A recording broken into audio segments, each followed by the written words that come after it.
Nayana Devi nasceu em 1926, em Delhi, na Índia. Sua infância parecia comum, até que, por volta dos 4 anos, começou a dizer algo que deixaria sua família em choque. Ela afirmava, com convicção perturbadora, que seu verdadeiro nome era Kamira Nath e que sua vida anterior se passara numa vila chamada Ratapura, a mais de 140 quilômetros dali. O mais espantoso era a riqueza de detalhes que Nayana fornecia. O nome do suposto marido, Rajinath, a rua em que moravam, o tipo de parto que levou à sua morte e até a existência de um filho. Detalhes íntimos que para uma criança de 4 anos seriam impossíveis de inventar ou até mesmo compreender. Seus pais, claro, pensaram que tudo não passava de imaginação. Mas ao longo dos meses, a seriedade com que ela contava a história, a emoção em cada palavra e a clareza com que descrevia os acontecimentos os fizeram repensar. A história começou a se espalhar, chegou aos jornais e até ao próprio Mahatma Dharen, uma das figuras mais influentes da Índia à época. Ele organizou uma comissão especial com professores, juízes e repórteres para investigar o caso da menina que afirmava ter vivido antes. Levaram Nayana até a vila de Ratapura e lá, sob olhares atentos, ela começou a reconhecer lugares, objetos e pessoas. Entre elas o homem que dizia ser seu antigo marido, agora casado com outra. A reação de Nayana foi imediata. Indignada, ela o confrontou, revelando detalhes tão íntimos que os presentes ficaram sem palavras. Segundo testemunhas, ela contou coisas que somente um casal poderia saber. E o mais intrigante, a comissão confirmou muitos desses detalhes como autênticos e verificáveis. Mas quem era Nayana, afinal?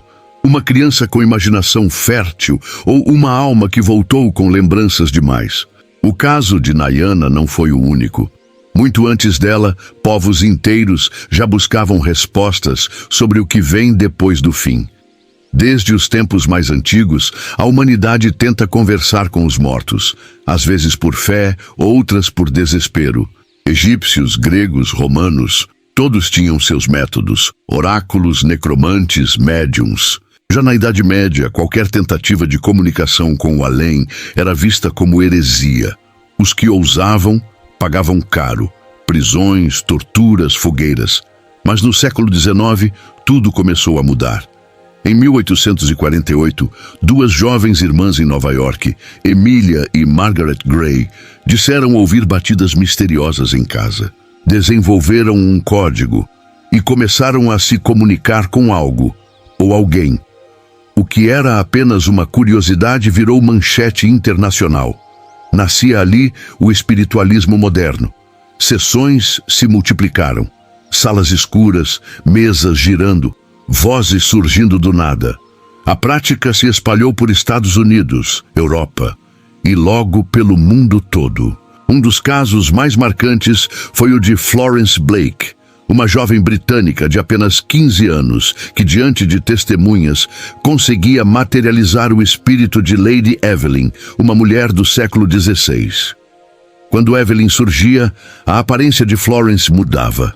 Altura, feições, até a voz.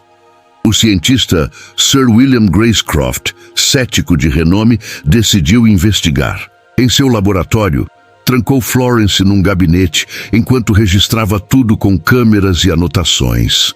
O resultado?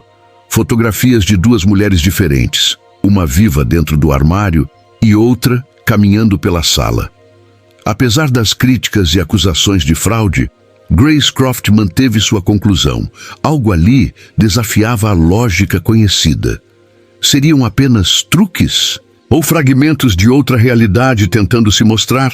Você já ouviu falar de Allan Kardec, mas talvez não saiba seu nome de batismo, Henri Lemarchand, educador francês do século XIX, cético por natureza, até começar a frequentar sessões de mesas girantes, onde supostos espíritos se comunicavam com batidas na madeira.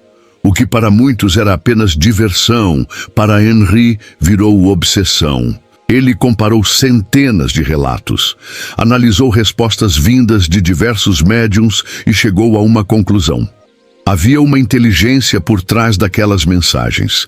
Nascia então o espiritismo kardecista, uma doutrina que vê a reencarnação como lei natural, uma ferramenta de aprendizado da alma. No Brasil, esse pensamento encontrou terreno fértil. Médicos, militares, jornalistas trouxeram a doutrina da França para cá ainda no século XIX. Um dos casos mais emblemáticos é o da médium Ivone de Alencar, que dizia ter sido, em outra vida, uma cortesã da elite parisiense, Renata Cellini. Ivone carregava memórias vívidas, lembranças de festas luxuosas, escândalos morais e sofrimento.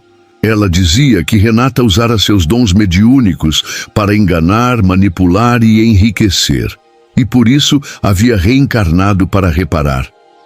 Durante a infância, Ivone tinha visões, falava em línguas que nunca estudara e carregava uma melancolia que os médicos da época não sabiam explicar. Ela psicografou dezenas de livros, relatando detalhes históricos com precisão desconcertante, detalhes que mais tarde foram confirmados por historiadores. Coincidência? Imaginação fértil? Ou a prova de que a alma realmente retorna para acertar contas com o passado? A ciência costuma ser cética, mas e quando os próprios cientistas começam a fazer perguntas que nem eles conseguem responder? O que acontece quando morremos?